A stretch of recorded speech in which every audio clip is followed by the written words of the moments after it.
starom zákone žil kňaz, ktorý sa volal Samuel. Toto bude Samuel, dobre? Tento muž bol takým dobrým a spravodlivým kňazom. Pán Boh ho mal veľmi rád, pretože žil dobrým životom. A Pán Boh sa mu takto prihovoril. Samuel, posielam ťa do Betlehema, do domu Izaiho, pretože z jeho synov som si vybral kráľa. Choď, vezmi si olej a pomáš ho za kráľa. A tak Samuel sa vybral do Betlehema, do domu Izaiho.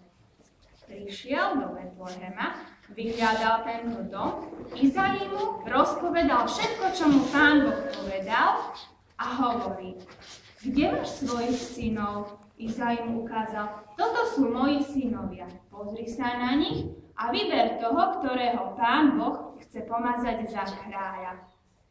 Samuel sa na nich pozrel, zamyslel sa a takto rozmýšľal. Aha, ten vo fialovom rúchu sa mi zdá, že je taký múdry, inteligentný. On by bol asi dobrý kráľ, je urastený, statočný, mladý muž.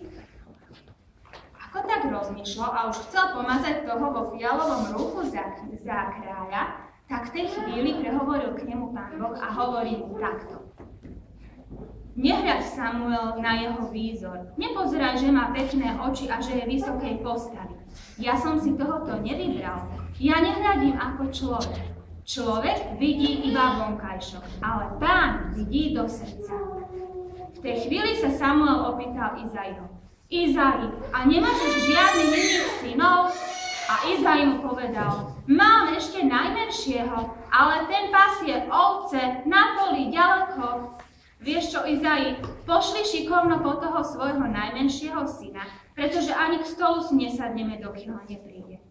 A tak Izai poslal po toho syna, volal sa Dávid, ktorý pásol ovce na poli.